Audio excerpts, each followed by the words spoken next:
Hi everyone, this is Ida of Created to Create. Welcome back to my channel. If you are not 18 years or older, this video content is not intended for you. Welcome back everyone. I hope that I am in frame. I'm not even going to say anything about my mess. You all know I always have a mess. But I just completed a project that I wanted to share with y'all. I was working on creating some Valentine like Happy Mail. Some, just giving ideas of what you could do if you wanted to send someone Happy Mail.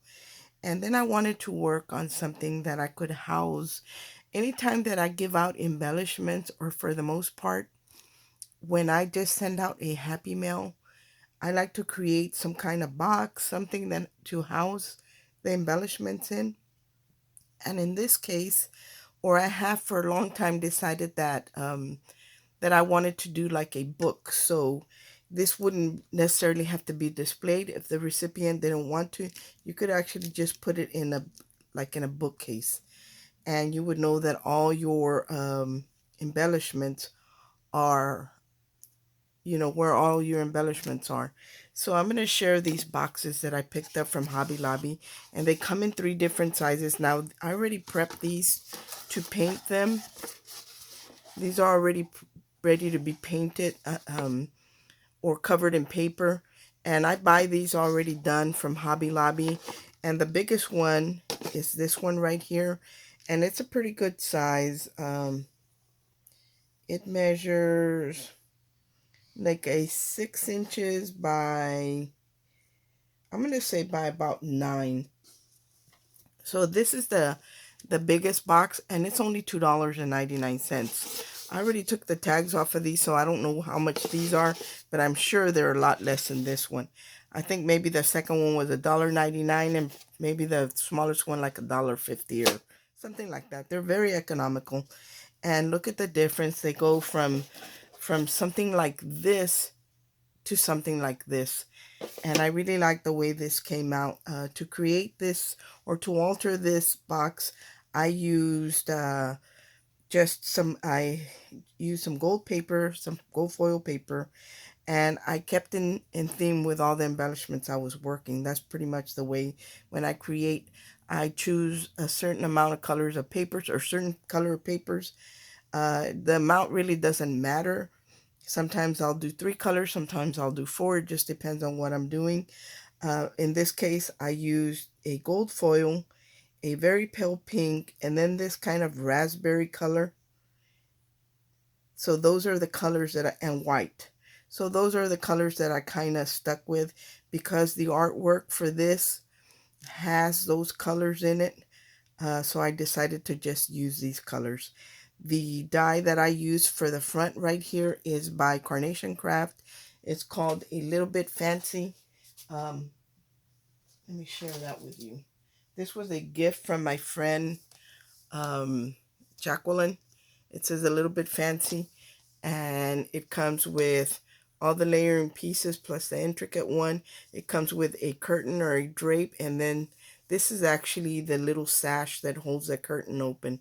So all these are in this, and it's a pretty good size um, card. If you can tell by, it covered quite a bit of the front of this box.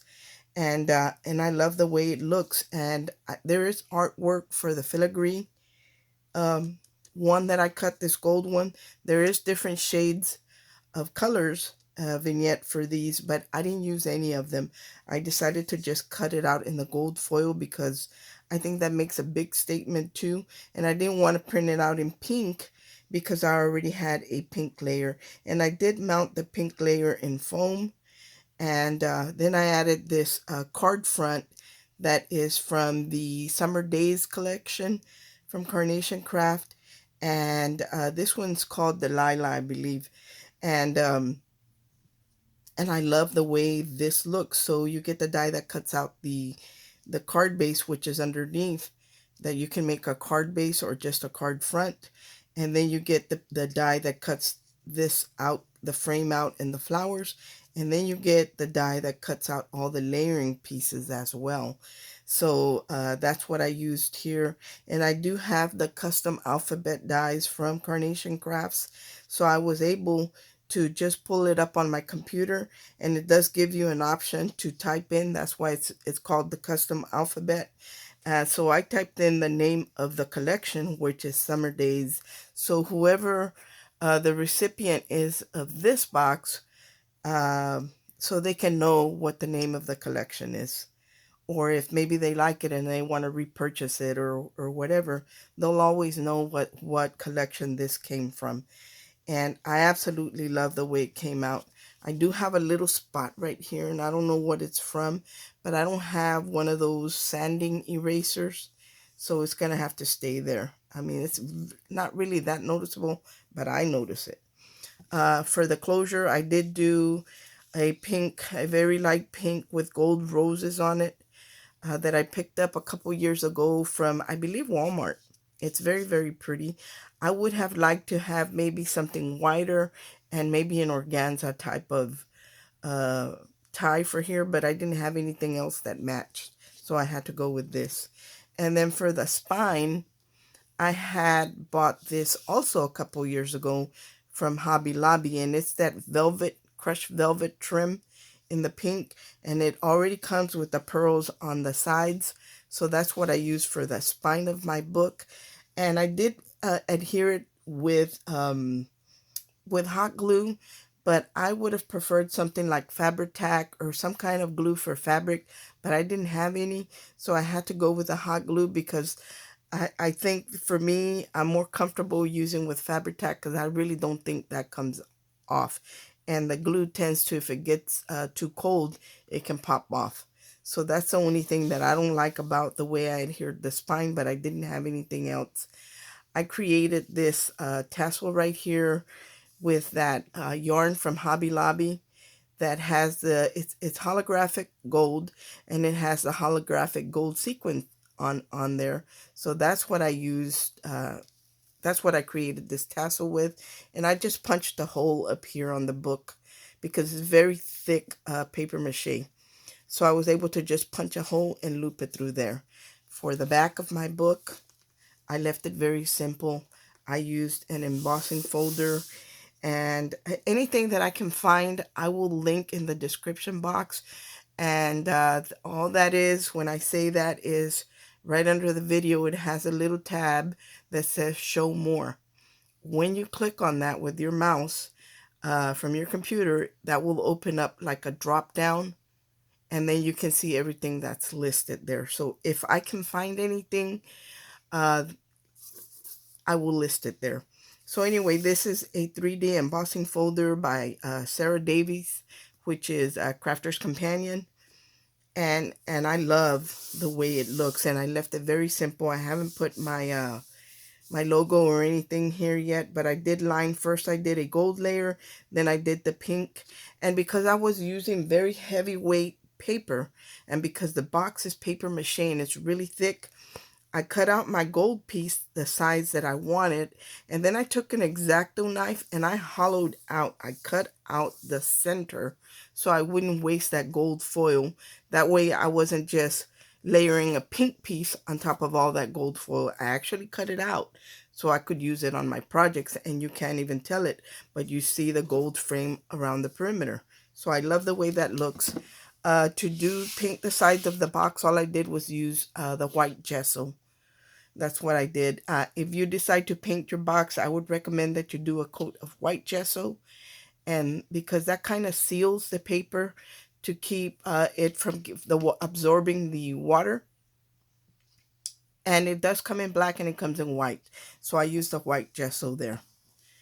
And I still need to give it another coat because see, I can see a little bit of the craft color showing through, but I'm not done with that. I'm not sure yet what I'm going to do. I know I'm not going to cover it with paper unless I can find paper that looks like the edge of a book, the book pages that are gilded in gold, maybe something like that.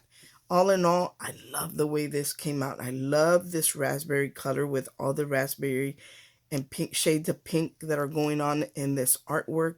The green, I think if I added some sage green would have been real pretty too, but I stuck with the colors I started using from the get-go.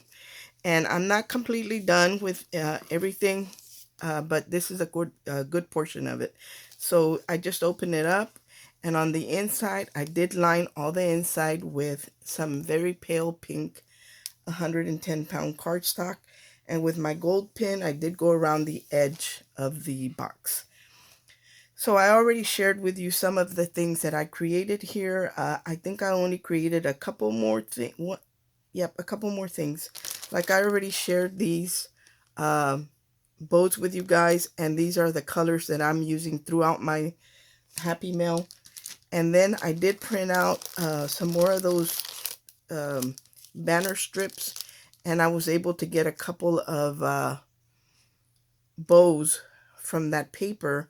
I love the bows when they have like the gold color or silver or whatever contrasting color, and then the printed designer paper.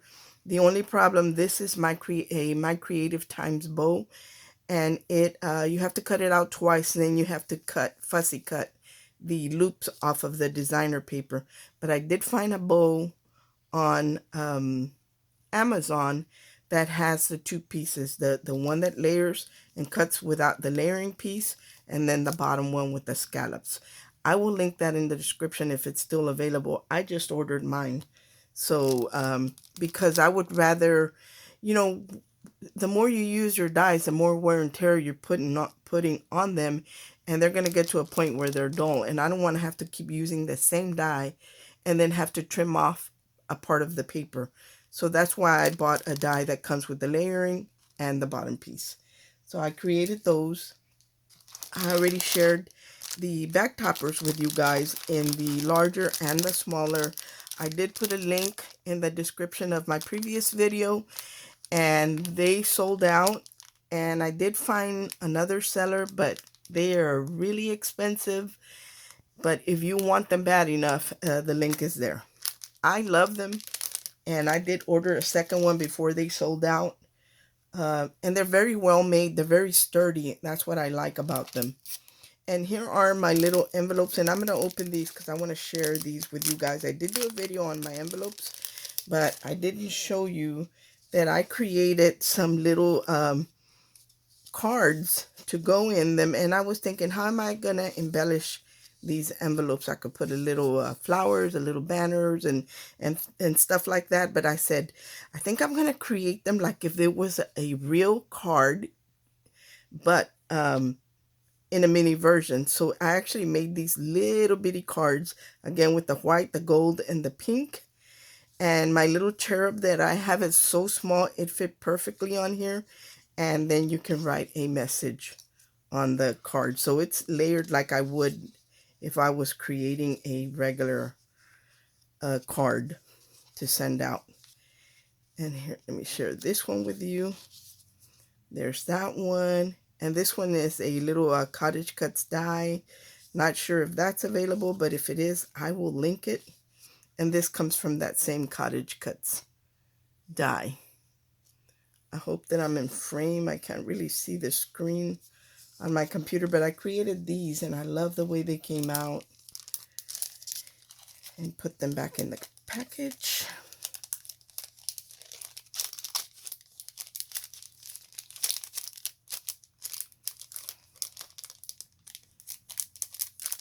You know, I think that this box is a great presentation because I don't really put bag toppers on my, when I do embellishments or anything, I don't put bag toppers on them. But I do like to house them in a way that they're very, very pretty, but without having to do the bag toppers on every individual package. I love the way it looks, but I'm just a little lazy about that. But I created bag toppers for the recipient, so and it all fits all in this box. Let me take it all out. The bottom of the box, I hope you can see it, is embossed. I did emboss, very lightly emboss. It's just a regular embossing folder, but it's those that are the letter size, so I can emboss a whole sheet at a time. So everything fit in here. And what I did for this Happy Mail, I actually cut out the card fronts for this collection, or some of them, the colors that I was working with. And I cut out the carnation ones, and that has a rectangle frame. And then I added these the layering flowers, because it's got the little banners in there, and it's got the card fronts. So I added flowers in individual little packages to layer up each of the card fronts and the banners. So I cut two sets of those. And the same thing with this round one that is on the cover. I cut out the banners, and I cut out the card fronts, and then I cut out the flowers and put them in little individual bags. That way there's no confusion when the recipient gets it and they want to layer them up. It can be a little confusing sometimes, so I kind of separated them to make it easier for the recipient. Let me move all this out of the way. Let me just put it all back in here, and then I'm going to share with you what else I created.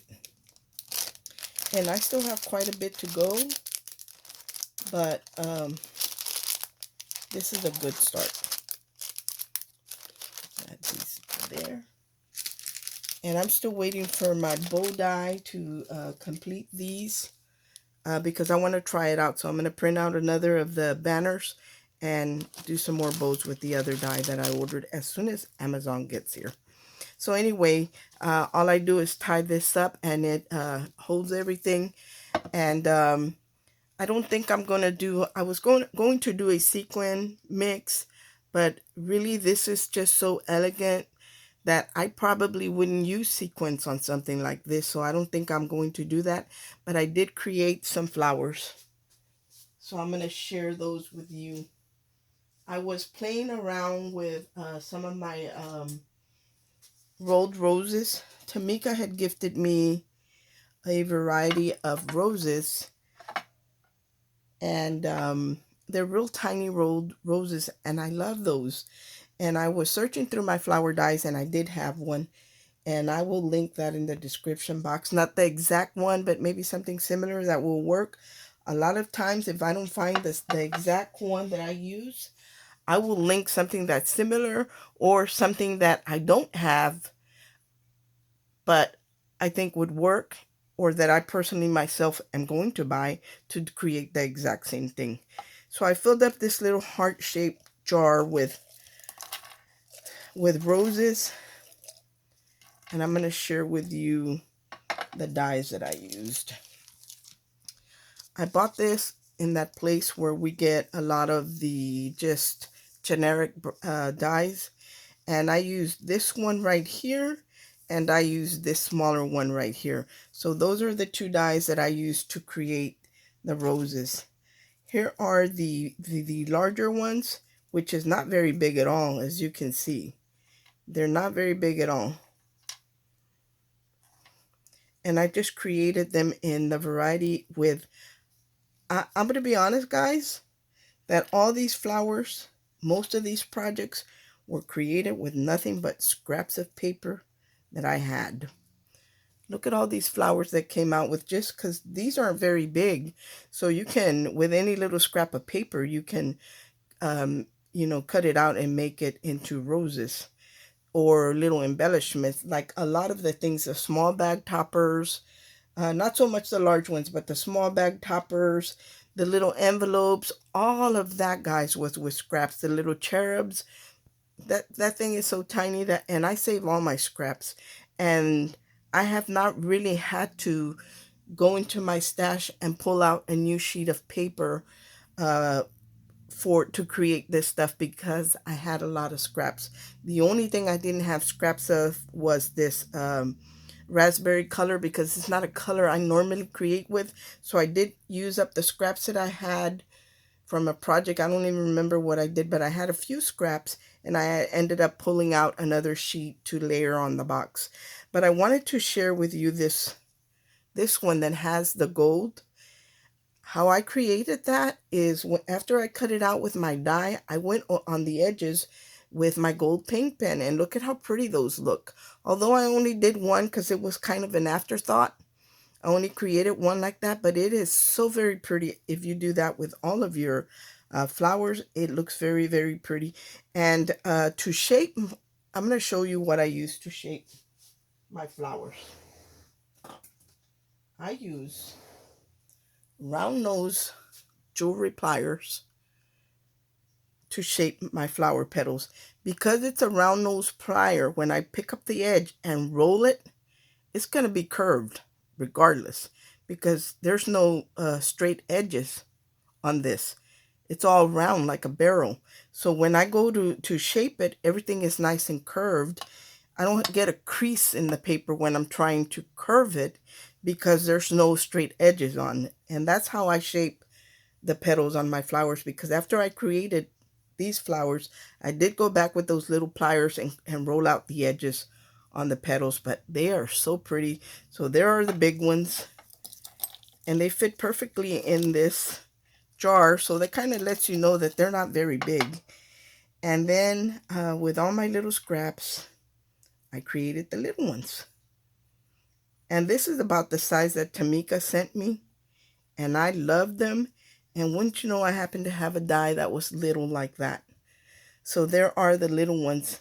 I get a lot of questions that people ask me, well, what do you do with your scraps when you print out something and you cut it out? What do you do with the scraps? This particular image has a die that cuts out just the frame and this flower part. So this negative space in the middle is scraps. But I was able to get out of one scrap, I was able to get 2 flowers out of here. So nothing goes to waste, guys. And that's what I do with my scraps. And I filled up this jar, and I probably need to make a couple more, because I think I can probably fit a couple more. And then when I was playing with that, I thought, let me take out a cherry lin die that I have and see how it does. And this is a larger die, and it has all the veining and everything in it. But this veining really does cut.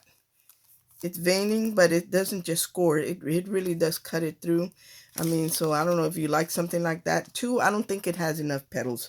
So this was the first one that I created, and I wasn't too pleased with it.